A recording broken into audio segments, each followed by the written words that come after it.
بسم اللہ الرحمن الرحیم۔ ملفوظات حضرت مسیح موعود 28 اپریل 1905۔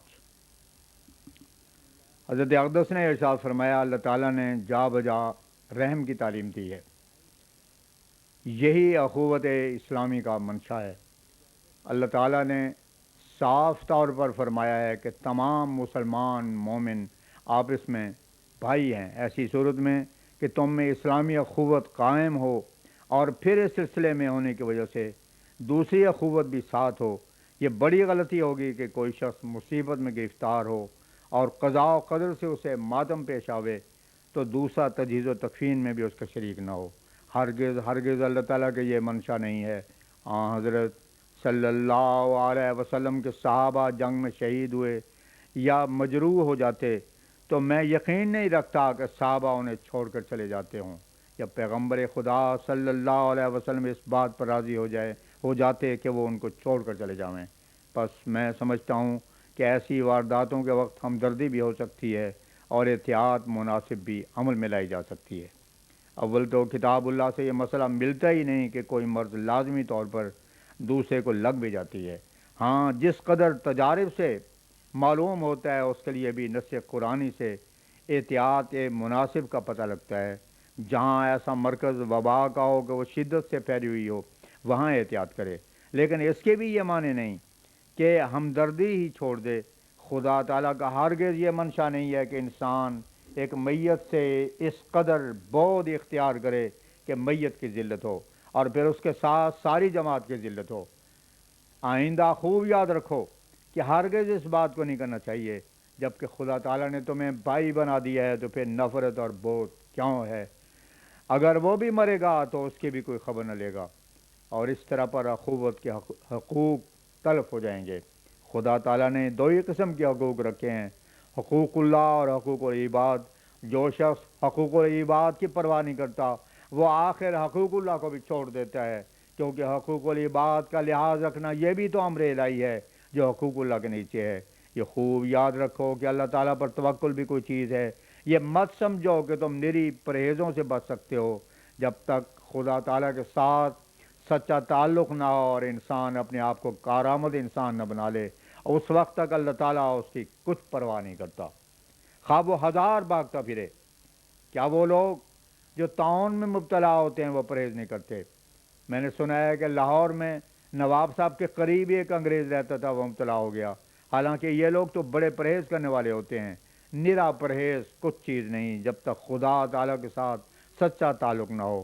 پس آئندہ کے لیے یاد رکھو کہ حقوق اخوت کو ہرگز نہ چھوڑو اور نہ حقوق اللہ بھی، ورنہ حقوق اللہ بھی نہ رہیں گے۔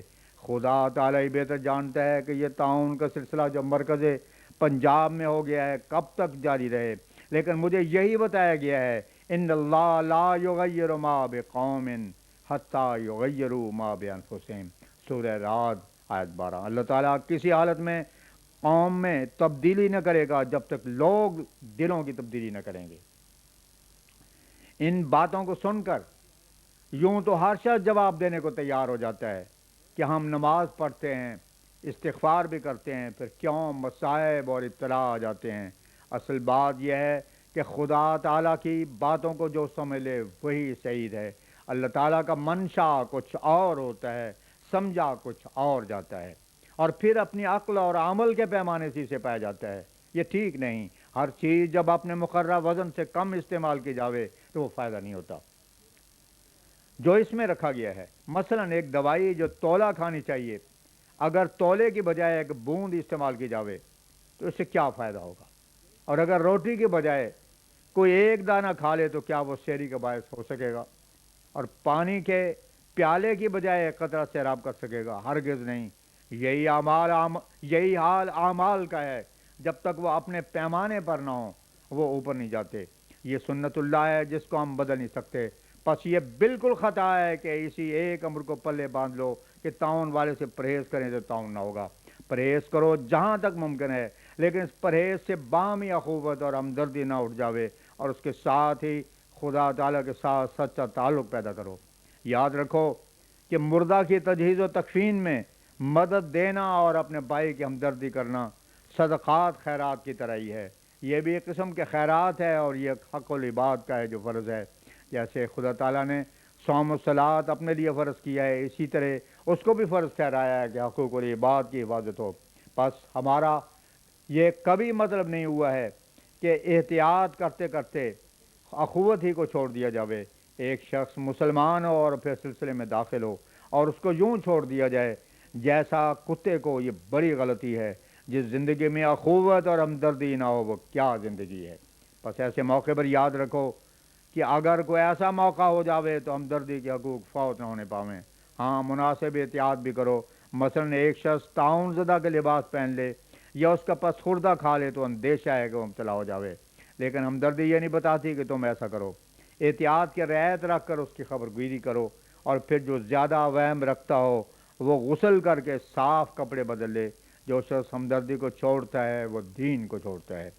قرآن شریف میں فرماتا ہے، من قتل نفسم بغیر نفس او فساد. المائدہ آیت 33. یعنی جو شخص کسی نفس کو بلا وجہ قتل کر دیتا ہے وہ گویا ساری دنیا کو قتل کرتا ہے. ایسے میں کہتا ہوں کہ اگر کسی شخص نے اپنے بھائی کے ساتھ ہمدردی نہیں کی تو اس نے ساری دنیا کے ساتھ ہمدردی نہیں کی. زندگی سے اس قدر پیار نہ کرو کہ ایمان جاتا رہے.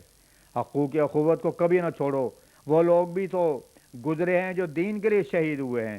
کیا تم میں سے کوئی اس بات پر راضی ہے کہ وہ بیمار ہو اور کوئی اسے پانی تک نہ دینے جاوے؟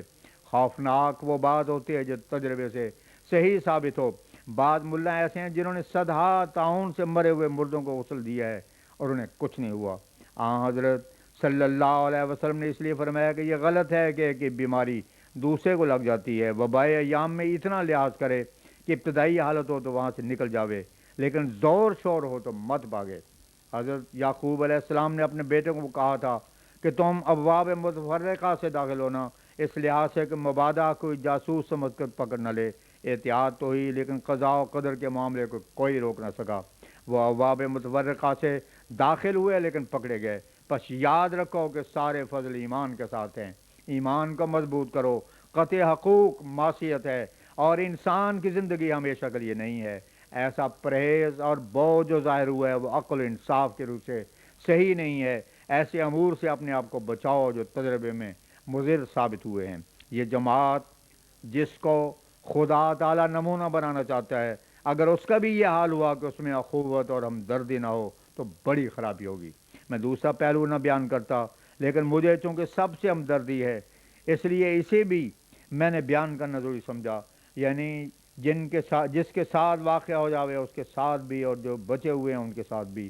افسوس ہے میں خود نہیں آ سکا، اور اس کی وجہ یہ ہے کہ عصر کے بعد مجھے چکر آتے اور مجھے خبر تک نہیں ہوئی جب تک انہوں نے نہیں لکھا. بہرحال باہم ہمدردی ہو، اور میں دعا کرتا ہوں کہ اللہ تعالیٰ ہماری جماعت سے اس تعاون کو اٹھا لے.